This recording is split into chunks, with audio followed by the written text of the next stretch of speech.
All right, Commission Coach fans, thanks for the questions. And if you want the full treatment, you can go over to thecommissioncoach.com, fill out the contact details that pop up when you visit the site, and we will call you back at a date and time that works for you. It takes only about 20 minutes to show you all of the conversation that you need to have with your sellers about how an inflated rate of commission could possibly put more money in their pocket and make your listings stand out from all the rest of the other ones. I often wonder what your answer to the question is to how much is your commission? How much do you charge to sell a house? Hey, Mr. Agent, what's your commission? If your answer is anything other than negotiable, I suggest that that's an incorrect answer. In fact, that's probably the first thing you want to talk about when you're talking to your sellers is that commissions are, in fact, negotiable. They know it already, and it's negotiable now when you're talking about listing the house, but more importantly, it's negotiable later if they take much less than what the contract price is. So we know what the commission is if you fulfill the contract price. And it also goes on to say the contract in most jurisdictions will say that they can still pay that rate and accept less. But why would they? If they're going to accept much less than the list price, that might be the time for them to use leverage on the agents to say, well, I'll accept this offer if you guys work for this. Most agents have done this to put a deal together, and most sellers will know that this has been done and know that commissions are negotiable, so why not just tell them that right up front? And we want to see how this may affect your average commission too. I mean, compared to what your normal rate is, what you usually charge out in the market, and see if putting a higher selling broker commission, I use 4 in my market because the most common rate of commission in my market is 2.5. Used to be 3, now it's 2.5. The discount is 1.75 to 2 to 2.25, and the rare agent still gets the 3% to selling broker that they've always gotten. Over the years, you would normally think that that is a strong agent. So what I do is I offer 4% to the selling broker. I ask my clients, would you pay a buyer broker's commission that's not me, a buyer broker? If I sell it myself, we have another arrangement, which we'll get into later. But would you pay, if we brought you a full price cash offer from another buyer broker that's not me, would you compensate that agent with 4% to the selling broker? I think that many times your seller will say full price. Sure. Yeah. They figure it out. It's a couple extra $1,000 and it might be tens of $1,000s more than they're expecting to get for the sale of their home, which brings me to the next point. Are you setting up your seller for full price? Are you setting the seller up to get full contract price? Is the seller even expecting to get anything close to full contract price? In fact, it's your duty to only quote the contract price, and we know what the commission is there. But if you ask your seller, hey, if we brought you full pop, would you pay full 4% going rate that's higher than the normal commission? I think that a majority of the time you will get that answer, which is a yes. You know, the bottom line for the seller is the bottom line. The bottom line is the bottom line. So the seller's net is probably more important to the seller than your total commission. So the seller, I think, will choose to pay you more money to get himself more money. In fact, we see all types of different listing commissions. Vacant land, businesses, often 10% commission with 5% to selling broker.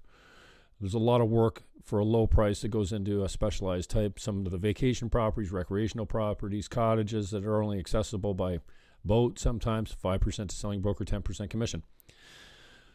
So it's conceivable that you could use a different style commission in your residential listings to make them stand out and to get better offers and to use it as leverage. So many times I'm telling agents, listen, don't go into the listing presentation with the idea that you're going to justify your value somehow by proving how valuable you are, how much money you spend on advertising, all that kind of stuff. That is a weak way to keep your commission. especially if you're trying for an inflated rate of commission or a commission that's above the most common rate in the market, in your market. What you want to do is show the seller how inflating the selling broker commission could build in leverage to the listing, something they can use on the selling broker or the co-op, and then potentially take away later. For instance, on the sign back, we tell people, listen, we're not going to forget that we took a 4% to selling broker contract here. We're not going to hope that you forget that you're offering an inflated rate. Offering is different than actually paying. You don't pay anything until the house sells. So by offering an inflated rate to the selling broker, can we use it to get you more money, to get an offer accepted that agent might not have worked all that hard to at a normal commission?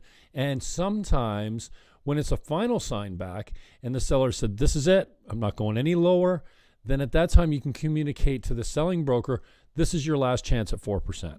If you touch it or your client doesn't accept it and it comes back again, you might be working for much less. Something that looks more like the market rate. Once in a while, you will talk to the co-op and say, well, what kind of sign back do you want? We've gone back a couple times, back and forth. Do you want the bonus in there or do you want a better sign back? Many times that co-op or buyer broker or selling broker will say to you, you know what, give me the higher price at the higher commission. Let me see if I can get it done. So the bottom line is the bottom line, and the seller, I ascertain, is probably less concerned about your total commission and more concerned what he nets, and he will pay more to get more. You know, we talk about creating a safe place with your clients, about building trust, especially if you don't know them and you're just seeing them for the first time on the listing presentation. I often ask you to talk about things that most agents don't talk about. One, immediate possession. We want immediate possession on the listing, not to make them look desperate or that they have to sell quickly, but to appeal to a segment of the buyers, a segment of the buyers that have their home sold or they're looking to buy something cash and occupy it right away. If you have 60 to 90 days or 120 days TBA on your listing, stop it. It doesn't help. If you put immediate on there, you will get the showings from the people that want to occupy the property quickly. And my question, going back to full pop again, is for my sellers, if I got you full pop, could you be out as fast as the lawyers could close? Now, sometimes that's impossible. Excuse me. But in most cases, you could get it if the price was right. So I also encourage you to talk about holdover clauses. Most agents skip over, or many agents skip over the holdover clause. They never talk about it. In my market, we have a sales tax that needs to be discussed. Although most people know there's a sales tax, none of my clients have ever called from the lawyer's office going, hey, what's this extra 6% or 7% or 13% or what have you? If you have a sales tax that's applicable to the commission, then best you talk about that. And this is part of building trust. And then you can lead into the selling broker commission too, about, you know, how discounted commissions could be less enthusiastically participated upon by the selling broker, and how an inflated rate of commission could put more money in your pocket by getting the buyer broker or the co-op to work a little bit more for the seller or bring the seller's full price. Also, we already talked about this. When is the best time to negotiate a commission? It's a great time to build trust with your sellers by telling them when the best time to negotiate with you is, and that's before they take an offer that's not full price. So by doing that, you're explaining to them what the best time is for them to negotiate, and also you're demonstrating who's a better negotiator. Who should be the better negotiator? Why are they hiring you if they have their negotiation skills already? Obviously, we know the value of a third party negotiating, a third party that doesn't have, isn't emotionally involved in the transaction. Most agents can separate themselves from that. So this is part of building the trust. You know, you're sitting at the kitchen table, a place that's easy to sign. You can go over all these points. And these are some points that will help you get a 6-month contract. That's also another thing that I recommend. Obviously, we don't want 30 days. You're making a financial investment in these listings. Let's get a 6-month contract. So what I'd like to see you do, 6-month contract, 4% to selling broker, the appliances included, and immediate possession. That is what we're looking for. You know, the weak agent is the guy that drops his drawers on his commission right off the bat and buys the listing to get it done. That is probably a weak agent on the price already, like we've discussed already. Somebody that drops their drawers on their commission is probably not going to be the strongest when it comes to standing for your full price if you're the seller. And we don't forget that we've taken an above market listing of 4% to selling broker. We don't hope that the seller's going to forget. In fact, we remind them all along the way, even in the sign back. Now, don't forget, Mr. and Mrs. Seller, we have a bonus in here. We have an inflated rate of commission that's higher than anyone else, and that should help. It can't hurt like a discount could. You know, I talk about the Billy factor. I had a partner in real estate at one time who shall remain nameless, and I remember coming into the office one time when we were sharing an office and seeing him, you know, carve through the MLS book with his pen, scratching out a property while he was picking properties to show. And I'm like, well, what's wrong with that one? 2% to selling broker. At that time, it was 2.5. Weak agent. Really? Weak agent? Yeah. Everyone gets 3%. Why would you offer 2.5% to the selling broker? It shows that the agent is weak. And, well, I thought to myself, if that's the way you treat a discount, how would you treat an inflated rate of commission? Could that make you more likely to show the property, more likely to push an offer on the property, more likely to get a better sign back, and more likely, well, you know, sometimes it's a matter of just saying to the buyer, you know what, it's only $5,000, just take it. Well, if that's $1,500 as the agent's money, maybe he will work to get the vendor a little bit more dough.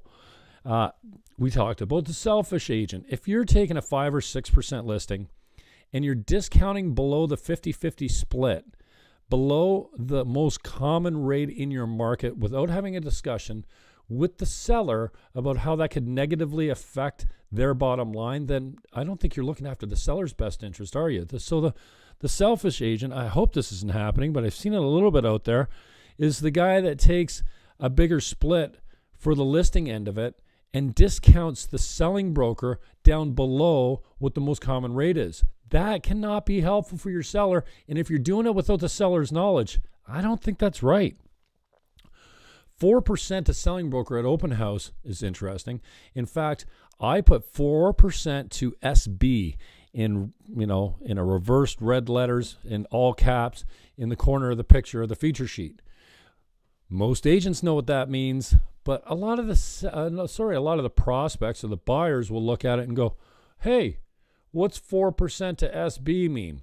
Well, that's how much we pay selling brokers. In fact, if you bring your agent in on this deal, that's how much we're paying them commission.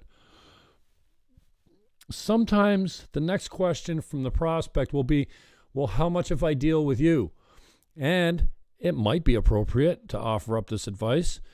Many times I tell my clients, listen, we're taking a 7% listing here. 4% goes to the selling broker. I take the 3 that I've always got historically throughout my career in real estate.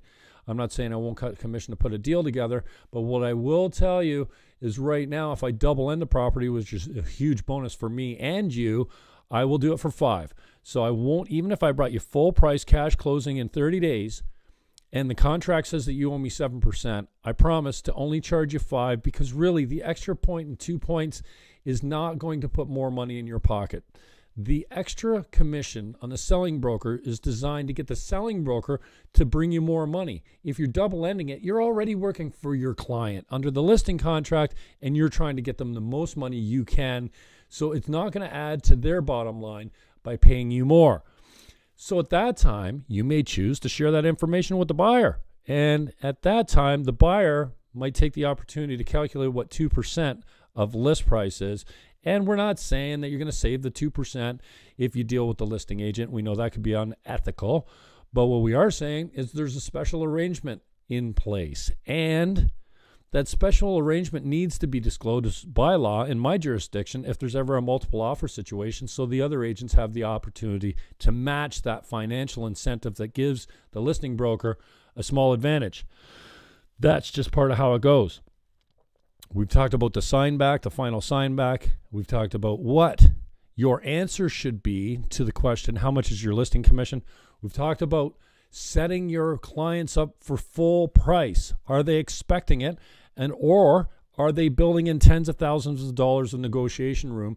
If they are, could an extra couple points of commission help the listing stand out from all the other listings?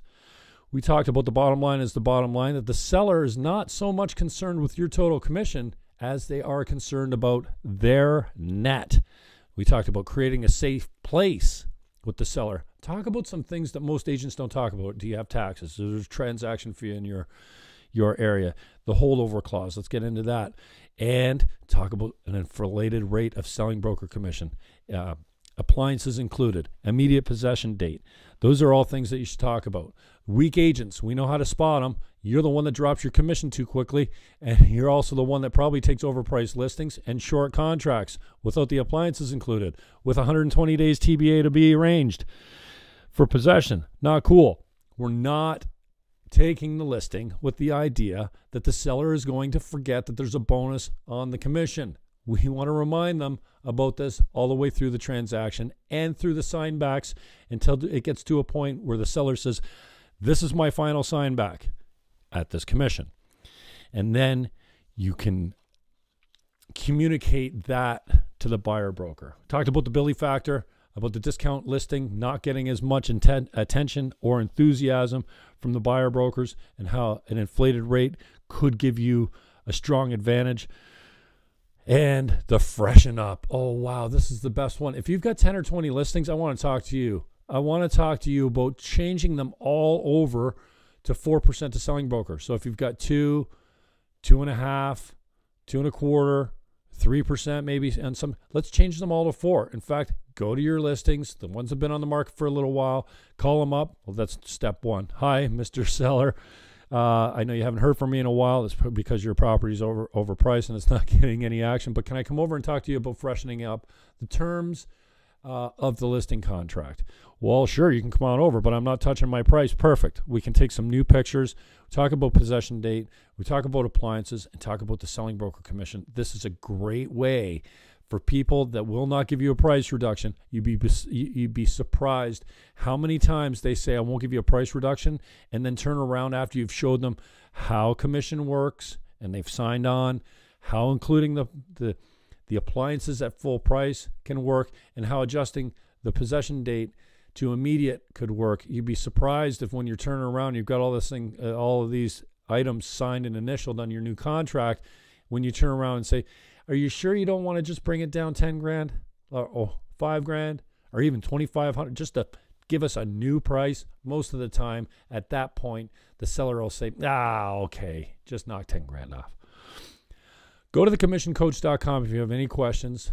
There will be a pop-up. All you have to do is put your name and number into the pop-up, and I will call you at a date and time that works for you and teach you everything you need to know about how using higher commissions could put more money in the seller's pocket.